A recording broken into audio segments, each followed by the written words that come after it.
Hawa était assise sur le canapé, une tasse de thé tiède à la main, les yeux rivés sur son téléphone. Une notification après l'autre. Un message de sa sœur, une vidéo virale, une promotion sur une robe qu'elle n'achèterait même pas. De l'autre côté du salon, son fils Malik jouait. Enfin, pas vraiment. Il était assis sur le tapis, une petite voiture rouge entre les mains. Il la faisait rouler lentement, en ligne droite, puis s'arrêtait. Il en prenait une autre, une bleue cette fois, et répétait le même mouvement. Aucune explosion imaginaire, aucun bruitage, aucune histoire. Avant, Malik parlait tout le temps. Il commentait ses aventures, criait de joie, imitait le rugissement des moteurs. Aujourd'hui, rien. Le silence. Hawa fronça les sourcils et leva brièvement les yeux de son écran. « Malik, tout va bien ?» L'enfant haussa les épaules sans même lever la tête. Un simple haussement d'épaules, comme si la question ne méritait pas de réponse. Un frisson désagréable parcourut Abdullah. Elle posa son téléphone et s'approcha de lui. « Tu veux me montrer ce que tu fais ?»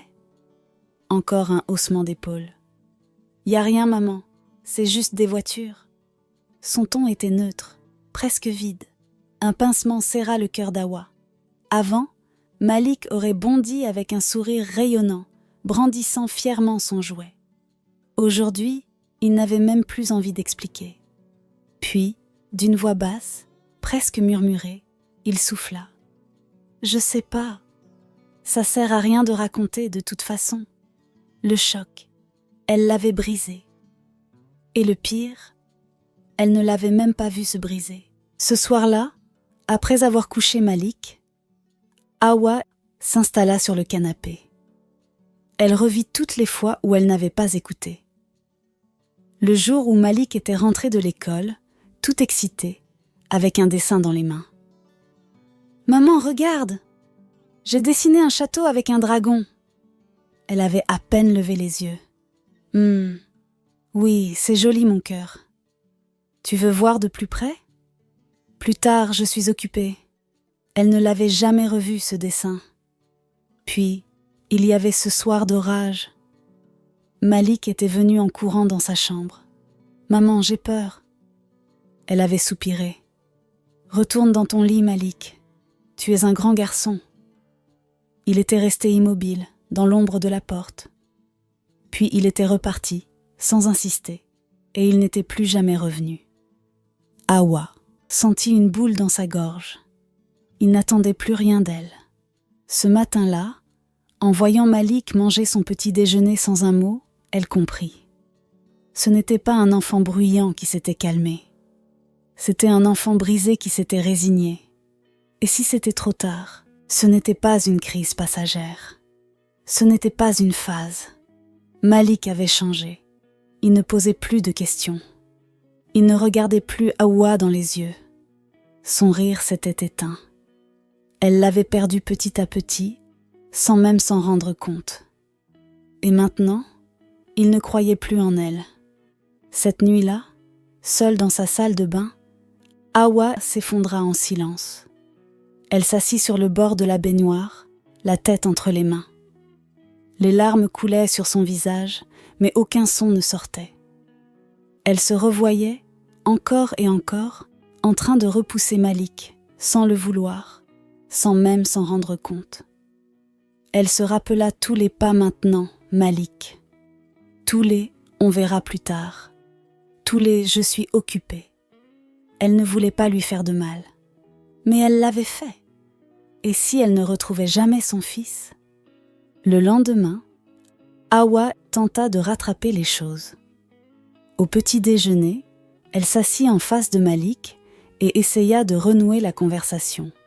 « Alors, mon chéri, qu'est-ce que tu as prévu à l'école aujourd'hui ?» Malik leva à peine les yeux de son bol de céréales. « Je sais pas. » Son ton était neutre, presque froid. Hawa sentit un pincement au cœur, mais elle ne se laissa pas abattre. « Tu veux qu'on fasse quelque chose ensemble après l'école ? Un jeu, un film, ce que tu veux ?» Malik haussa les épaules.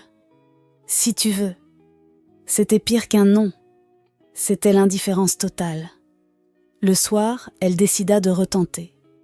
Cette fois, elle prépara son plat préféré et prit soin de dresser la table avec plus d'attention que d'habitude. Quand il s'assit, elle lui sourit. « Alors, comment s'est passée ta journée ?»« Bien. » Une réponse courte. Elle attendit une suite, mais il n'y en eut pas. « Tu as fait quelque chose d'amusant ?» Non. Hawa sentit une nouvelle boule d'angoisse monter en elle. Avant, Malik aurait parlé pendant des minutes entières. Maintenant, il lui donnait juste le strict minimum, comme si répondre était une obligation. Elle insista encore. « Tu sais, si quelque chose te dérange, tu peux m'en parler. » Cette fois, Malik s'arrêta de manger, releva un peu la tête et fixa son assiette. Puis il lâcha, d'une voix presque cassée. « Maman, pourquoi tu fais ça ?» Adiwea fronça les sourcils. « Faire quoi, mon cœur ?» Il haussa les épaules. « Me poser toutes ces questions. Me préparer ce repas. C'est pas comme ça d'habitude. » Elle voulut répondre quelque chose, lui dire qu'elle essayait de réparer. Mais à quoi bon ? Malik n'y croyait pas. Il pensait que c'était passager. Une tentative forcée. Une illusion qui disparaîtrait dès qu'elle serait occupée à nouveau. Hawa sentit une lourdeur écrasante dans sa poitrine. Elle l'avait blessée plus profondément qu'elle ne l'imaginait. Après le dîner, Malik alla s'asseoir sur le canapé, devant la télévision. Hawa le rejoignit et s'assit à côté de lui. « Tu veux qu'on regarde quelque chose ensemble ?» Il haussa les épaules. Elle alluma la télé, cherchant un dessin animé qu'il aimait autrefois. Il regarda l'écran quelques minutes, puis il se leva, sans un mot, et alla dans sa chambre. Hawa resta seule sur le canapé, face à la télé qui continuait de tourner. Elle avait cru que tout s'arrangerait en un jour. Mais on ne répare pas un lien brisé en un seul repas. Elle avait mis des années à s'éloigner de son fils. Il ne lui suffirait pas d'une journée pour le ramener à elle. Elle posa son visage entre ses mains. Et cette nuit-là, elle pleura encore. Mais cette fois, ce n'était pas seulement du chagrin, c'était aussi de la peur. Et si elle ne retrouvait jamais son fils ? Hawa passa la nuit à réfléchir. Elle comprenait maintenant. On ne force pas un enfant à s'ouvrir. On ne brise pas un mur en tapant dessus. On l'effrite, lentement, en étant présent, en construisant un espace sûr où il se sent prêt à revenir de lui-même. Mais comment faire ? Que restait-il entre elle et Malik ? Qu'est-ce qui pouvait encore les lier ? Et puis, au milieu de la nuit, elle se souvint. Elle ouvrit une vieille boîte qu'elle avait laissée dans le fond de son armoire. À l'intérieur, des souvenirs d'enfance de Malik, son premier body de bébé, un bracelet de naissance et des dizaines de dessins froissés. Elle en prit un au hasard, un dragon rouge avec une épée géante, défendant un château entouré de flammes. Au bas du dessin, une écriture maladroite. « Pour maman, parce que les dragons sont forts comme toi. » Son cœur se serra. Elle avait oublié. Mais lui, à l'époque, il croyait en elle. Le lendemain, Hawa ne posa aucune question à Malik. Elle ne lui demanda pas comment s'était passée sa journée. Elle ne lui proposa pas de parler. Non. Elle s'assit sur le tapis du salon, prit un cahier et un stylo et commença à dessiner. Elle ne savait pas dessiner. Mais ce n'était pas le but. Elle traça des lignes maladroites, un château mal proportionné, puis un dragon qui ressemblait plus à un lézard. Elle savait que Malik était dans la pièce. Elle savait qu'il l'observait, du coin de l'œil. Mais elle ne dit rien. Elle continua, concentrée sur son dessin, traçant chaque détail avec soin. Et puis, une petite voix. « C'est quoi ça ?» Elle releva la tête, comme si elle était surprise. Malik était là, debout, regardant son cahier avec un air mi-curieux, mi-amusé. « Un dragon », répondit-elle. On dirait un gros poulet. Hawa éclata de rire. C'est vrai qu'il est un peu bizarre. Tu crois que je devrais faire quoi pour l'améliorer ? Elle tendit le stylo à Malik. Il hésita. Puis, il le prit. Il s'assit à côté d'elle et commença à redessiner la tête du dragon. Et pour la première fois depuis des mois, ils firent quelque chose ensemble. Les jours qui suivirent furent différents. Ce n'était pas un changement brutal, pas un miracle où tout redevenait comme avant. Mais quelque chose était là, un début. Hawa le sentait dans de petits détails. Quand elle parlait, Malik levait maintenant la tête pour l'écouter. Quand elle lui demandait comment s'était passée sa journée, il répondait un peu plus qu'un simple « bien ». Quand elle s'asseyait dans le salon, il venait s'installer pas loin d'elle, comme s'il testait encore, comme s'il voulait croire que cette fois, elle ne disparaîtrait pas. Un soir, alors qu'ils dessinaient ensemble sur le tapis du salon, Hawa sentit que c'était le moment. Elle posa doucement son crayon et murmura « Malik, je suis désolée. » Il arrêta son trait. Ne leva pas la tête, mais il écoutait. Hawa sentit sa gorge se serrer. « Je suis désolée de ne pas t'avoir écouté, de ne pas avoir vu que je te faisais du mal. » Malik continua de fixer le papier, son crayon suspendu au-dessus du dragon qu'il avait commencé à dessiner. Silence. Hawa sentit une peur immense monter en elle. Et si c'était trop tard ? Et s'il ne la croyait plus ? Mais alors, Malik lâcha 3 mots. « T'as changé, maman !» Ces mots lui firent plus d'effet qu'elle ne l'aurait cru. Elle sentit les larmes lui monter aux yeux, mais elle les retint. « C'est vrai, » admit-elle. « J'ai changé.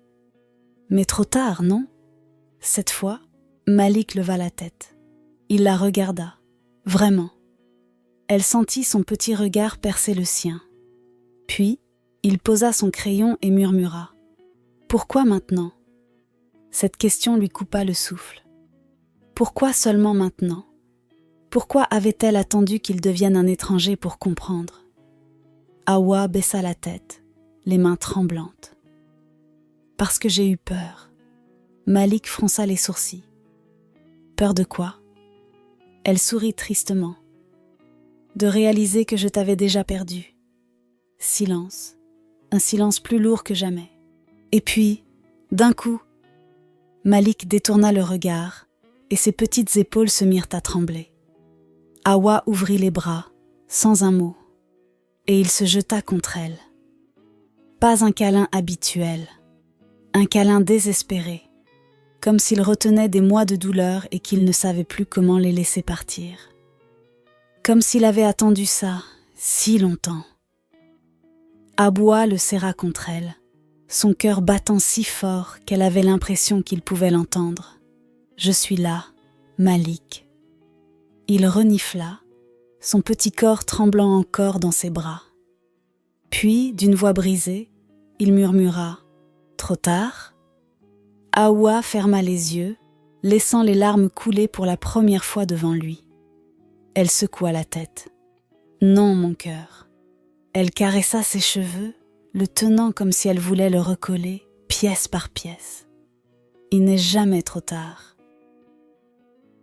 C'était discret, infime.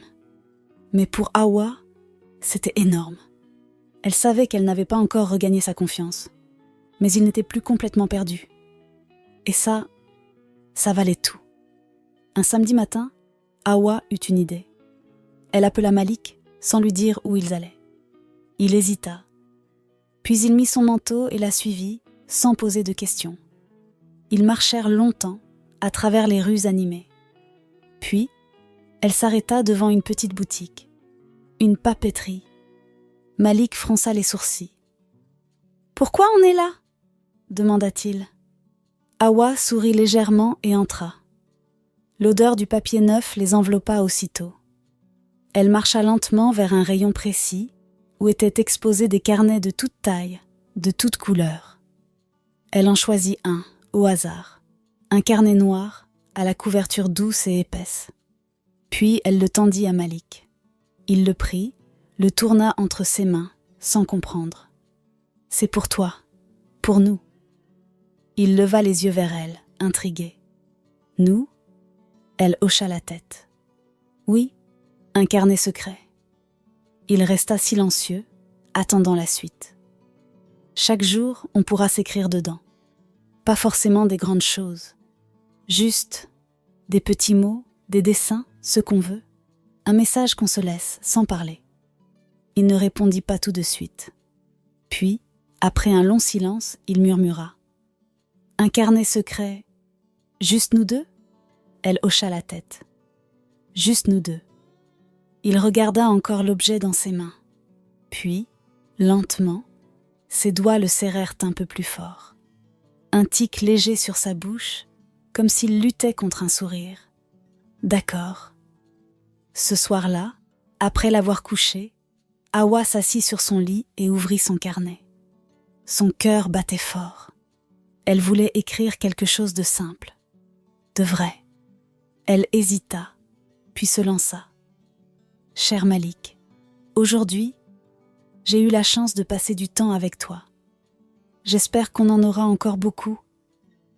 J'attends ton premier message avec impatience. Bonne nuit, mon cœur. » Elle referma doucement le carnet et le posa sur son oreiller. Puis elle quitta la chambre. Son cœur cognait comme si elle venait d'ouvrir une porte interdite. Elle ne savait pas s'il allait répondre. Elle avait peur. Et si c'était trop tard? Le lendemain, Hawa se réveilla, le corps lourd. Elle avait à peine dormi. Elle tourna la tête vers son oreiller et vit le carnet, déposé à côté d'elle, fermé. Elle tendit une main tremblante et l'ouvrit. Et là, sur la première page, elle vit une petite phrase, écrite avec une écriture maladroite. « Bonne nuit, maman. Moi aussi, j'espère. » Juste ça, mais juste ça. Elle sentit les larmes monter sans pouvoir les retenir. Son cœur se serra tellement fort qu'elle dut poser une main sur sa poitrine. Il avait répondu. Et juste à côté de la phrase, un petit dessin d'un dragon rouge. Son dragon, le même que celui qu'il dessinait avant, le même qu'il avait arrêté de dessiner il y a longtemps. Elle porta une main sur sa bouche, son corps secoué d'un sanglot silencieux. C'était un message bien plus puissant que des mots. C'était une main tendue, une porte entr'ouverte, un lien qui avait survécu malgré tout. Elle serra le carnet contre sa poitrine et ferma les yeux. Elle avait retrouvé son fils. Et cette fois, elle ne le laisserait plus jamais partir. Les jours qui suivirent, le carnet devint un rituel silencieux entre Hawa et Malik. Chaque soir, elle déposait un petit mot, un souvenir, une pensée sur l'oreiller de son fils. Et chaque matin, en se réveillant, elle trouvait le carnet posé sur le sien, avec un nouveau message écrit par Malik. Parfois, il ne laissait qu'un simple « bonne nuit, maman ». D'autres fois, il dessinait des dragons, des chevaliers, des étoiles. Et parfois, il écrivait quelques mots qui faisaient battre son cœur plus fort. « Aujourd'hui, j'ai bien rigolé avec toi. J'aime bien quand on dessine ensemble. Tu crois que les dragons existent pour de vrai ?» Petit à petit, sans qu'ils ne forcent rien, leur lien se reconstruisait. Un soir, alors qu'ils dînaient ensemble, Malik posa sa fourchette et leva les yeux vers elle. « Maman... » Hawa sentit son cœur rater un battement. « Oui, mon chéri ?» Il hésita une seconde. Puis, d'une petite voix. « Tu veux qu'on regarde un film ensemble ce soir ?» C'était la première fois depuis des mois qu'il lui demandait quelque chose. Hawa retint son émotion et sourit doucement. « Bien sûr, tu veux regarder quoi ? Un film avec des dragons ?» Elle rit doucement. « Évidemment. » Ce soir-là, sous une couverture, avec une grande tasse de chocolat chaud, ils regardèrent ensemble leur monde renaître. Et dans la douce lumière du salon, Hawa comprit qu'elle avait retrouvé bien plus qu'un fils. Elle avait retrouvé leur monde à eux, un monde où tant qu'ils étaient ensemble, les dragons pouvaient exister. L'histoire d'Hawa et Malik est bien plus qu'un simple récit. C'est un signal d'alarme, une réalité qui touche bien plus de familles qu'on ne l'imagine. Chaque jour, des enfants cessent de parler, cessent d'essayer, non pas parce qu'ils n'ont rien à dire, mais parce qu'ils ont compris que personne ne les écoute vraiment. Ils apprennent à se taire, à se fondre dans le silence, jusqu'à devenir des étrangers sous leur propre toit. Mais écoutez bien, il n'est jamais trop tard pour changer les choses. Ce que vous faites aujourd'hui peut faire toute la différence. Peut-être que votre enfant a déjà cessé de venir vers vous. Peut-être qu'il a déjà arrêté de vous raconter ses histoires, ses rêves, ses peurs. Mais il y a une chose dont vous devez être certain. Il espère toujours, au fond de lui, que vous tendrez la main, que vous ouvrirez enfin les yeux. Alors, faites quelque chose aujourd'hui. Ne remettez pas à demain ce qui peut sauver votre relation avec votre enfant. Prenez 5 minutes pour l'écouter, sincèrement, sans écran, sans distraction, sans interruption. Regardez-le, posez-lui des questions, pas pour obtenir des réponses mécaniques, mais pour comprendre ce qui vit en lui. Et surtout, montrez-lui que vous êtes là, pas seulement en parole, mais en acte. Si cette histoire vous a touché, laissez un commentaire et résumez-la en un seul mot. Voyons quel mot reviendra le plus en commentaire. Ne gardez pas ce message pour vous. Partagez cette vidéo avec un parent, un proche, quelqu'un qui a besoin d'entendre ces mots. Vous pourriez changer une vie sans même le savoir. Et si vous voulez d'autres histoires qui réveillent les consciences et transforment les relations, abonnez-vous et activez la cloche. Parce que ce genre de sujets, on ne peut pas les ignorer. Parce que chaque enfant mérite d'être vu, entendu, aimé pour ceux qui l'estimate. Prenez soin de vous et prenez soin vos liens avant qu'il ne soit trop tard. À très bientôt pour une nouvelle histoire.